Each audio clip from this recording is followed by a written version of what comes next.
New York, New York. It's a wonderful time. As much as I love movies, part of me has always hated the musical. Why? Because the Hollywood musical was always built on a lie. Most musicals were happy and upbeat and optimistic. They were bright, friendly movies with beautiful people doing perfectly symmetrical dance numbers. To me, all this beauty was bullshit. The problems of the world can't be overcome by singing. The horrors of life can't be danced away. So when I was a teenager, I saw one musical that was like no other. It was called Tommy. We are proud to announce a truly outstanding rock opera film, Tommy. The rock opera Tommy was a colorful and hysterical movie about a traumatized boy who eventually becomes a messiah. When I first saw Tommy, I was so overwhelmed by it, I actually had to stop the movie halfway. Today, I think of Tommy as a bold and original movie, one that uses the musical to give us both a hallucinogenic experience and a strong indictment of modern society. In order to examine how the film does this, we have to go back and take a closer look at the rock musical Tommy.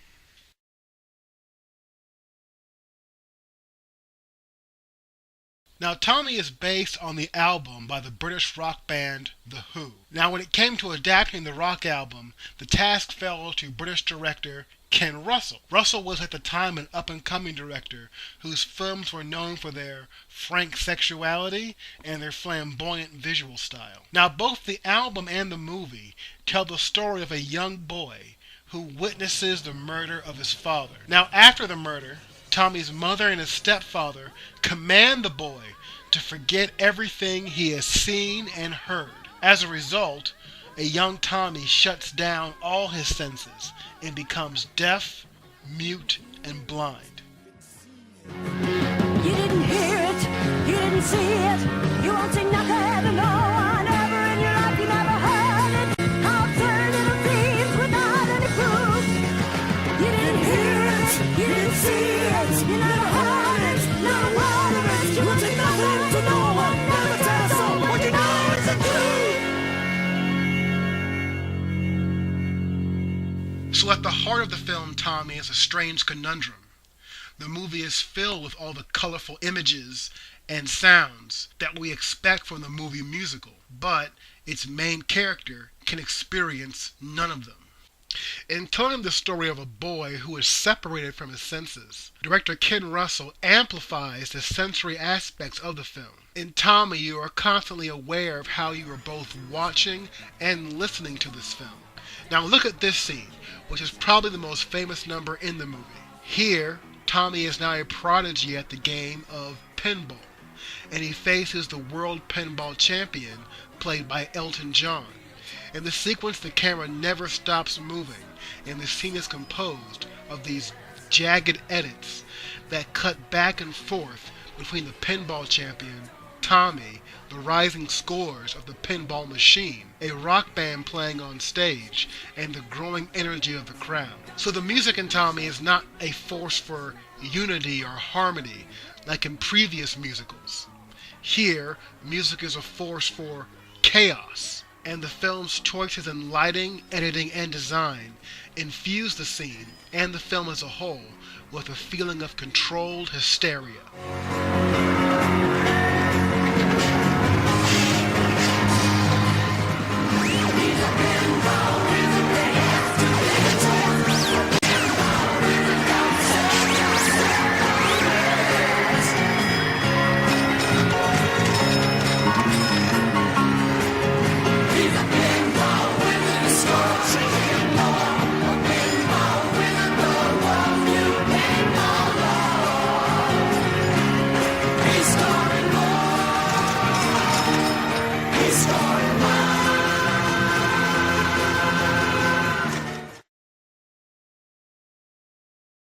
We can read Tommy's new family as symbolic of the typical post-war British family. Their wardrobe seems to echo the optimism of the 1950s, complete with bright colors, vacation camps, and an emerging consumerism. As the film continues, the story seems to take on the decadence of the 1960s, filled with New Age spirituality, drug use, and liberated sexuality. Now, the structure of Tommy entails his parents' attempts to cure the boy of his condition using all these various methods: religion, drug use, sexuality. In attempting to cure Tommy, the movie stages some truly bizarre scenes that parody the neurosis of modern society. In one scene, we see a critique of both religion and celebrity culture, as Tommy attends a church service that worships Marilyn Monroe. Here, the scene is synced to the song "Eyesight to the Blind," played by Eric Clapton, and it's as if the line between religious idolatry and celebrity is completely obliterated. Here, pop culture is the new religion. The glorified images of celebrities are our new gods.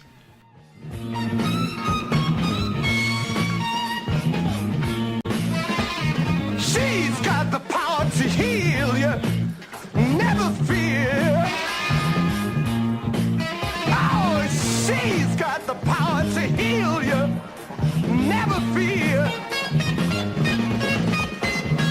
One word from her lips, and the deaf can hear.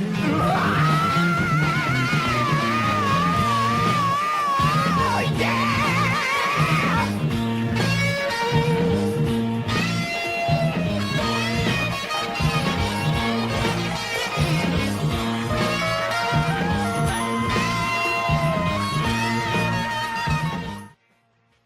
In another bizarre number, Tommy's stepfather attempts to cure the boy by having a prostitute, played by Tina Turner, shoot him full of heroin. It doesn't work, of course, but here Tommy's first drug trip, and perhaps his first sexual experience, are depicted as a kaleidoscopic frenzy of close-ups, edits, and colors, synced to the song "Acid Queen," sung by Tina Turner herself. Now work's begun. Now look at him. He's never been more alive. His head shakes, his fingers clutch. Watch his body rise. I'm the dancer, I'm that queen, and I'm the I'm the dancing, I'm guaranteed to break your little heart. Okay, throughout Tommy, there are also these blatant jabs at American consumerism, and the whole idea that we cover up our problems by consuming and buying things. There's a running gag throughout the film showing fake commercials for canned beans. In another wild scene, Tommy's mother even rolls around in a puddle of chocolate beans, thrusting and gyrating the whole time. Maybe this is how director Ken Russell depicts what consumer culture has done to us. Tommy's mother has finally lost her mind, and like the drug users and religious zealots we saw earlier, has descended into a gluttonous fantasy rather than confronting the reality of her son's illness. So the character of Tommy is not the only one here who is sick.